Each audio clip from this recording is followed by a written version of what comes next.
A Dallas firefighter died in the line of duty today. He was working to put out a huge overnight fire, but 28-year DFR veteran firefighter, 51-year-old Stanley Wilson, got trapped and nobody could reach him in time. An aggressive, merciless fire was getting the upper hand, devouring the Hearthwood North condos in the 1200 block of Abrams Road about 3 this morning. But firefighters kept doing what they do, rescuing people cornered by flames. No way that I could ever thank them enough. One rescuer didn't make it out. Firefighter Stanley Wilson had nearly 30 years on the job. The father of 2 teenage boys was trapped as the building collapsed around him. He radioed for help, saying he was lost and trapped. From where they thought the firefighter was, there was pretty much an assembly line of debris coming, where guys were just handing back debris, trying to make sure we dug as fast as possible.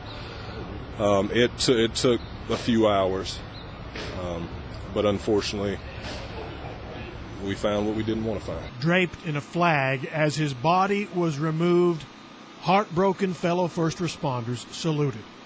Deputy Chief Michael Price says the building's lightweight construction was definitely a factor. The building collapsed on us, and it collapsed before we were ready for it to collapse, for sure. A normal building will lose structural integrity once it reaches the structural members in about 30 minutes. These are 10 or less. Wilson was a Lake Highlands High School graduate. He and his family, members of Park Cities Baptist Church. They have a very strong Bible study class that they're a part of, the Wilson family is a part of, and they were there actually before I got there. To the hospital this morning, lending support and praying and comforting the family. Jason Evans knew Stan Wilson and heard that pre-dawn call for help. It's not something that you ever want to hear. You want to forget it. Funeral arrangements have not been made yet for Wilson, but we expect he will be honored soon. Among those saved this morning, a 6-year-old boy who was heard calling out from the rubble. The cause of the fire is still under investigation. And Chief Rick Lasky is here now, retired from Louisville. Chief, I know it was hard for Jason Evans to talk to folks about what happened. I know it was tough for you to hear. You know, I don't care if you're in Los Angeles, if you're in the Bronx, Chicago, Houston, wherever, it doesn't matter, Louisville, Texas. It breaks your heart because we lost someone from our family. And looking at that moment of silence when firefighter Wilson's body is brought out, that's heartbreaking for anybody watching that, but especially for the brotherhood of firefighters. Well, you know, and firefighters, unlike what some people try to depict on television with the shows, you know, example in Dallas, they spend a third of their life together. They spend sometimes more time there than they do at home, if you will. You know, you eat together, you sleep in the same room, you lay down next to each other in burning buildings to help people. Day to day, there's a kinship, if you will, that you don't see at a lot of other places. So when the crew's there, those firefighters on the scene, when they learn that one of their own is trapped, I'm sure they just want to rush in. Well, and that's the normal thing. That's what we do. Right. You want to save that person. We go in and we take care of business. And when someone's hurt, when your family's hurt or there's something going wrong, that's what we do. And it's such a challenging moment to manage that mayday, as we call it. When that firefighter is trapped or calling for help, it is such an important time for command and control and to keep people on task. But the normal thing is you want to go and help, and sometimes that can make things worse if you're not paying attention to the orders they're being given. So then what do you teach rookies?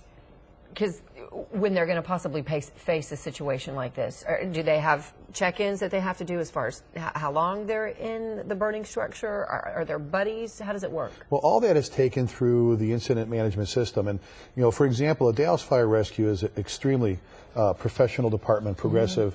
They're steep in tradition. And I remember back in '97, we actually did training for them on how to Saving Your Own program. It's called How to Teach Your Firefighters How to React When You Have an Emergency Yourself. Right. If you're trapped, because you can't call 911. You guys are 911. That's it. When we don't want to have an emergency within our own emergency, but at times it happens because it's a dangerous job.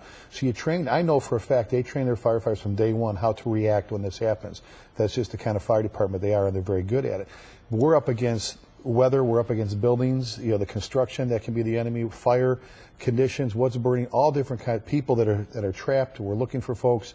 That throws a whole different emphasis in there where you place yourself in situations where you normally wouldn't.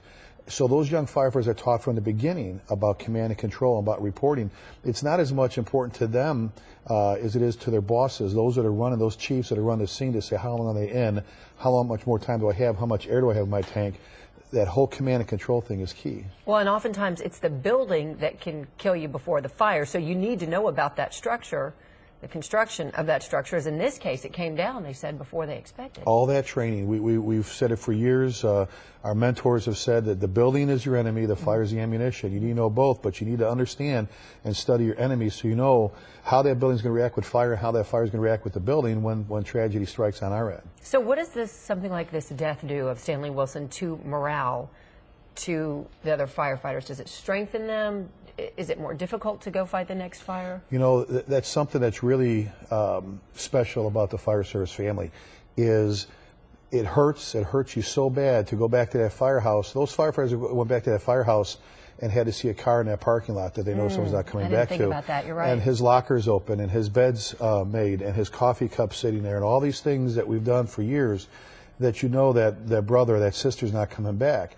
But we also know that when we don't turn around and go back and do what we're supposed to do, then we're failing a lot of people. And we would be failing Firefighter Wilson if DFR didn't turn around tomorrow and go out and save people and do what they do, as they've been doing for a long time. So it's one of those things that you just get back on that engine, and that's what you do. You go about your business. Your hearts are hurting. You remember them. And doing that actually honors that firefighter, and that helps the morale. Well, you know, his family, of course, going through grieving, as are the firefighters as well. I want to switch quickly, though, to Oklahoma, into the tornadoes there, because your brother and sister firefighters there are tonight working around the clock. We've seen the live shots to now in this recovery mode try to find the victims and hopefully find somebody alive. And that's what they're doing. You see it now. They'll do it through the night. They're not going to quit.